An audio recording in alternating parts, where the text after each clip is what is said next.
नमस्कार। सहारा हिंदी चैनल में आप सबका स्वागत है। आशा और विश्वास करती हूँ आप प्रभु के वचन से आशीषित हो रहे हैं। आज हम जिस विषय पर चर्चा करेंगे उसका शीर्षक है, परिस्थितियों मुझे नियंत्रित नहीं कर सकती। आइए मत्ती पुस्तक 14 अध्याय 28 से 30 वचन देखते हैं। ऐसा लिखा गया है, पतरस ने उसको उत्तर दिया, हे प्रभु, यदि तू ही है तो मुझे अपने पास पानी पर चलकर आने की आज्ञा दे। उसने कहा, आ। तब पतरस नाव पर से उतरकर यीशु के पास जाने को पानी पर चलने लगा, पर हवा को देखकर डर गया और जब डूबने लगा तो चिल्लाकर कहा, हे प्रभु, मुझे बचा। आइए पतरस के जीवन पर एक नजर डालते हैं। वह साहसी चेला था जो यीशु के समान होना चाहता था और पानी पर चलना चाहता था।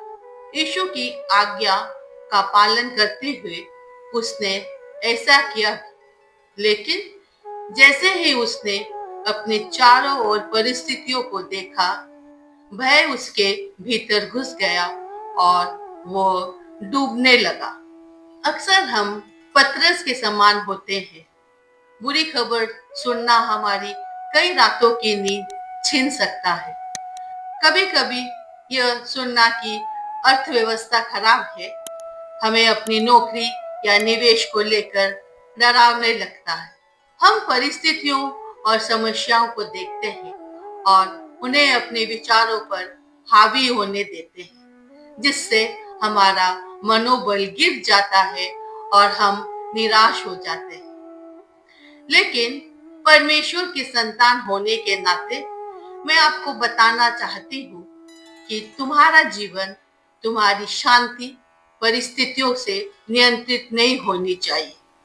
जिसने पतरस को पानी पर चलने की आज्ञा दी, वही तुम्हारे साथ इस जीवन यात्रा में चल रहा है। 1 यूहन्ना 4 अध्याय 4 वचन कहती है, हे बालकों, तुम परमेश्वर के हो और तुमने उन पर जय पाई है, क्योंकि जो तुम में है वह उससे जो संसार में है बड़ा है।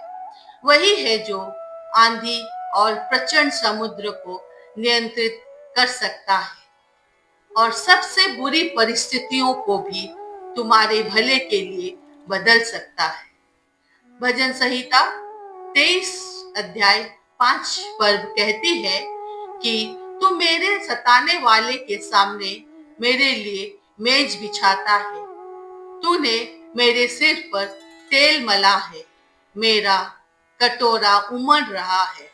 यदि परमेश्वर हमारी शत्रुओं को हमारी प्रति दयालु बना सकता है, तो क्या वो दूसरों को हमारे साथ वैसे ही व्यवहार करने के लिए प्रेरित नहीं करेगा? पतरस तभी डूबा जब उसका ध्यान यीशु से हटकर परिस्थितियों पर चला गया। उसने ध्यान यीशु पर नहीं बल्कि चारों ओर पर था।